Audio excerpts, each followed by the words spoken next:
তড়িৎ গতিতে নিজস্ব ফান্ড থেকে যেভাবে দিয়ে আপনাদের পূর্ব রসুলপুর 5 নম্বর মসজিদের সমস্যাটার সমাধান করছেন, এই জন্য কি আপনারা কি হামিদার উপরে সন্তুষ্ট না?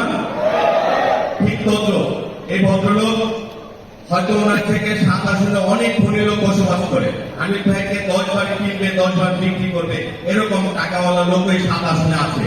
কিন্তু ওনার যে মন, ওনার যে মানসিকতা, জনগণের প্রতি যে দায়বদ্ধতা, এটা অনেকের মধ্যে আমরা দেখতে পাইনি বিগত সময়।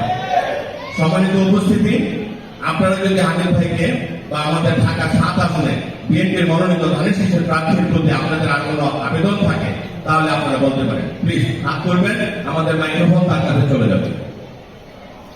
আচ্ছা ভাই, ধন্যবাদ। আসসালামু আলাইকুম রহমতুল্লাহ। আমি মোহাম্মদ আজহারউদ্দিন, আসলাম রোডে আমার বাড়ি। আমি আন্দোলন জায়গা মসজিদের সাধারণ সম্পাদক।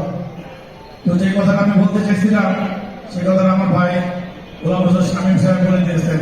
আমরা চাওয়া ছাড়া, হামিদ ভাইয়ের কাছে চাওয়া ছাড়া 5 লক্ষ টাকা ঘুরে এসে আমাদের কাছে চলে আসছে।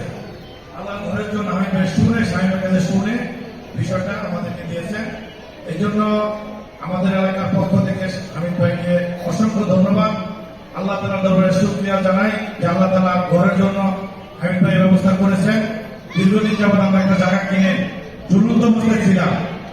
আসলে এটা আমরা ভাবিনি যে এইভাবে টাকাটা চলে আসবে। হামিদ ভাই নিজে এসে আমাদের জায়গাটা দলিল করে দিয়ে গেছে।